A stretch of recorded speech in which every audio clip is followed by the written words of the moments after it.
Là, je suis en pétard, là. Là, je suis très en pétard. Parce que je pose mes yeux sur une espèce d'article qui est un truc génial que les journalistes font quand ils savent pas quoi publier. Ils font des appels à témoins. S'il vous plaît, peuple du monde, venez nous donner vos avis. Ce que vous avez ressenti, comment ça s'est passé pour vous. Dites-nous, par pitié, dites-nous. Et après, ce qu'ils font, ils le publient. Eh ben oui, c'est bien le problème. Ils le publient. Mais alors, faut voir. Là. Aïe, aïe, aïe, aïe, aïe, aïe, aïe. Alors là, qu'est-ce qu'on a? Oh là là là là. Le plus de l'Obs publie ce témoignage à propos des vaccins. Le titre: mère de 3 enfants, j'ai eu une mauvaise expérience de vaccination avec mon fils aîné. Alors ça commence très fort.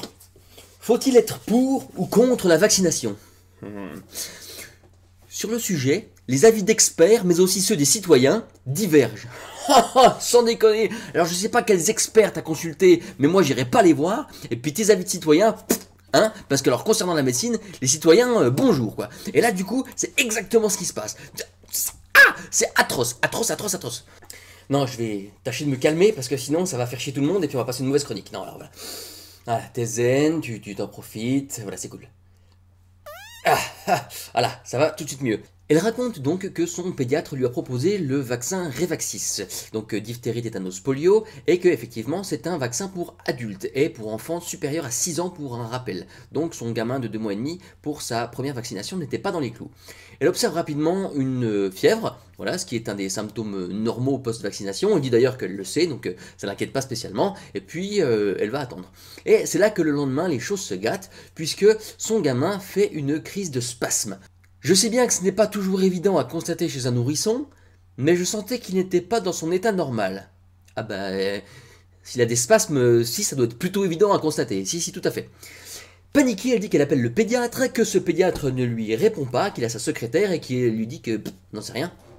Et que donc il faut peut-être aller voir les urgences en cas de problème. Face à ce qu'elle interprète comme un échec téléphonique, elle décide donc de ne plus jamais foutre les pieds chez ce pédiatre-là.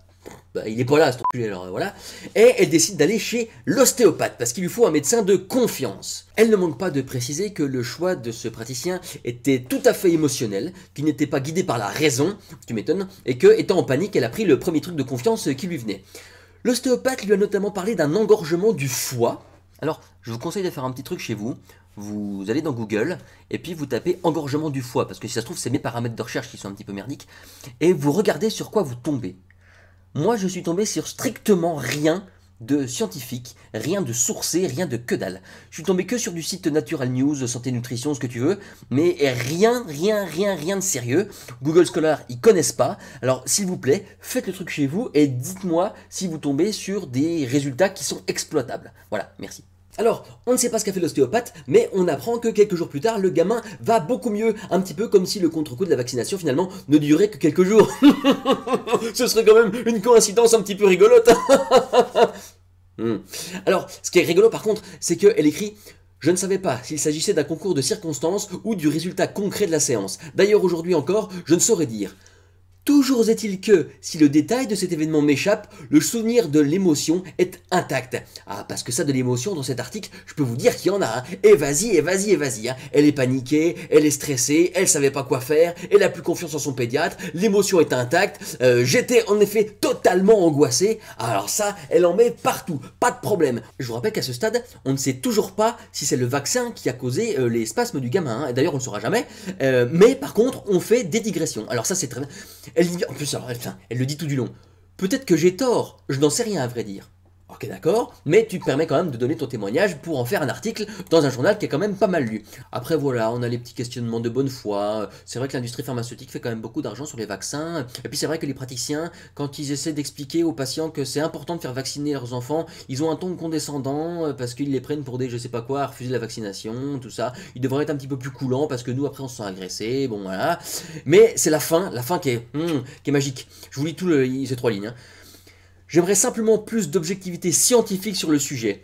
J'ai le sentiment qu'il n'y a pas de transparence concernant la vaccination, tout particulièrement en France. Je trouve cela dommage, c'est ainsi que le doute et la méfiance s'installent dans les esprits. Alors non et renon. Le doute, il s'installe quand des journalistes en mal d'inspiration font ce travail-là. Une espèce de vieille interview qui pue l'émotion à 100 bornes, qui est absolument pas sourcée, qui fait des vieux liens entre chronologie et causalité, parce que je vous rappelle qu'à la fin de l'article, on n'est toujours pas au courant de ce qui s'est passé. On sait pas si c'est le vaccin qui a causé le truc, on sait pas pourquoi est-ce qu'elle a dit à son pédiatre d'aller se faire mettre, juste parce qu'il était pas là un coup au téléphone, et on sait toujours pas ce que l'ostéopathe a fait pour calmer le truc. Il y a une espèce de pseudo-neutralité dans tout l'article, alors que c'est pas neutre du tout. Je sais pas ce qui s'est passé, si ça se trouve je me trompe, non mais je sais pas s'il faut être pour ou contre, mais t'es carrément contre. Tu dis tout du long, que le vaccin a causé des trucs chez ton enfant et que maintenant tu vas faire attention et qu'il n'y a pas de transparence et que les gens ils ont pas confiance. Putain, où c'est que tu veux de la neutralité? Arrête d'en mettre quand il y en a pas. Et voilà pourquoi les gens ils ont pas confiance, parce que ils lisent des trucs, ah bah elle est mère de 3 enfants, alors elle doit bien être au courant, hein, forcément, parce que les mamans puis les papas, ils ont vachement plus de connaissances sur ce qui se passe à l'intérieur des corps que par exemple des médecins qui ont fait 10 ans d'études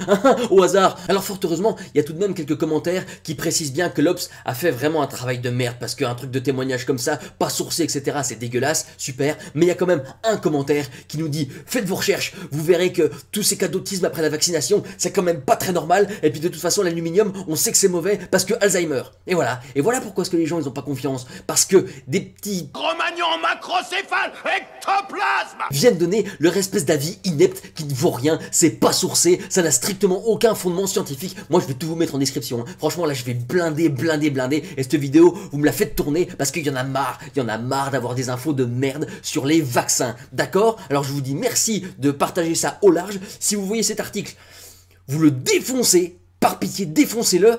Moi je vous encourage vraiment à garder l'esprit critique et je vous dis à bientôt. Salut!